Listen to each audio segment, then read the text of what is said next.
Chaffey Dam originally was built in commissioned in 79, so it started construction in 76 and finished in 79. The towns that it services mainly is Tamworth. Tamworth Regional Council draws their water off the Peel River, but there are smaller villages like Woollerman and Dungown along the way that get a bit of water from there. It's unique because of the spillway, the type of spillway. It's a Morning Glory spillway. There's only 2 of these in Australia, the other one being up in Geehigh Dam in the Snowy Mountain scheme. Chaffey's really special for the community because of the water sports, good fishing here. It's only 40 minutes from Tamworth and people can be on the water on their boat skiing and that sort of stuff, and it's just a really nice area.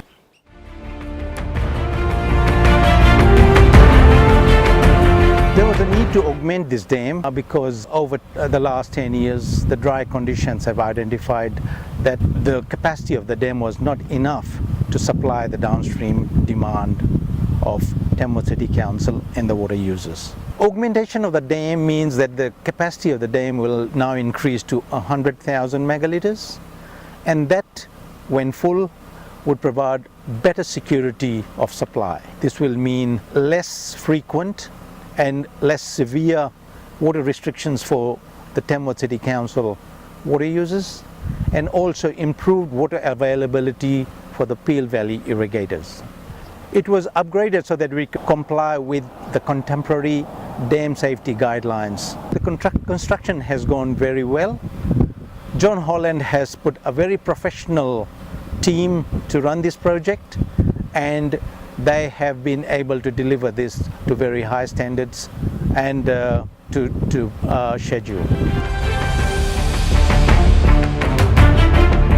The works here involves probably 3 main items. One is a construction of a new bridge at Bowling Alley Point, 145 metres long, and associated roadworks for about 2 kilometres, new roadworks, to raise the road up above the new full supply level.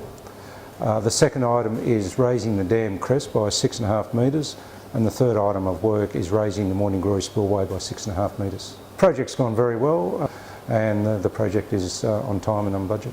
For us, the main challenges have been probably raising the Morning Glory spillway.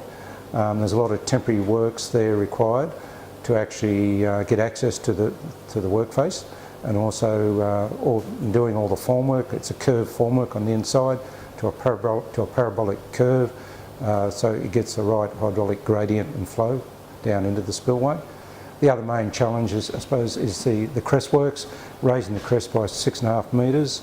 It's at the top, it's 7.5 metres wide, so there's a challenge there to make sure that all the plant there traverses across there safely. It's a large earth moving plant, so there's a lot of detailed planning and consultation with the workforce to make sure that work went safely. The safety is a number of things. First thing is detailed planning, doing methodologies.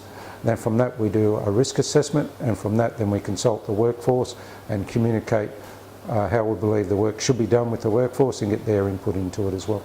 With a number of local suppliers that are engaged in the project, the concrete supply, a lot of consumables come from local suppliers. Fabricated steelwork has come locally as well, and just us being here, and we're all the staff are living away from home and is renting properties here, but not only for staff but for the workforce as well. John Holland built the original Chaffey Dams between 1976 and 79. The other works John Holland have done here as well did the auxiliary spillway in 2010 to 2011. So this is the 3rd time that John Holland has been back here doing work on Chaffey Dam. I was elected the independent chair of the Community Consultative Committee, which was quite an honour.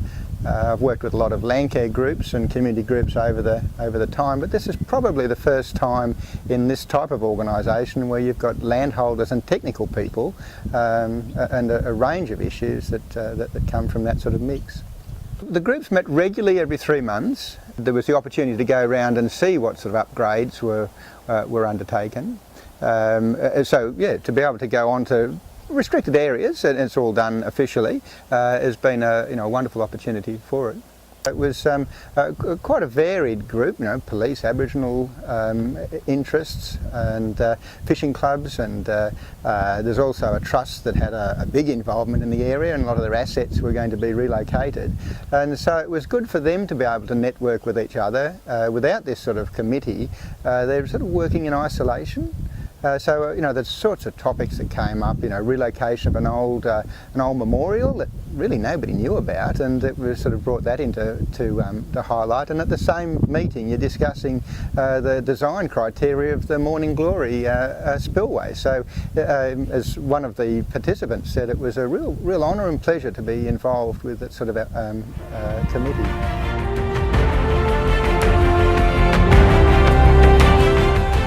I'm the chairman of the Bowling Alley Point Recreation Trust. I've been on the committee about 8 years, coming up 8 years. So I've been involved with this upgrade since it started. I think it was back in 2012, May was the first meeting. So I've been involved with it since then. I think everyone's excited to think that we're going to get a few newer facilities because we're losing old. So Water New South Wales is helping us get a new boat ramp, which is very exciting. We've only had a very small ramp, and now we're going to end up with a good ramp. We're getting a new approach road from the honesty box and repairs to the existing roads. There's 10 covered picnic tables. The ones we had weren't covered, so that's exciting for day campers and whatnot, and people having picnics. We're allowing a cattle-free area, the relocation of the existing one. It'll go underwater, so we're excited about getting that done as well. We've relocated the Heritage Bridge from where it will go underwater. We've brought it up to closer to where people are coming into the entrance of the dam. So it's in full view of everyone now, and a lot more people will probably appreciate it, and we're hoping to get a plaque on it to state a little bit of the history on it. I'm pretty sure it was made in around the Newcastle Maitland area, and it was brought up through Timor, up to Crawley in that vicinity, and it was brought up there by bullocks, and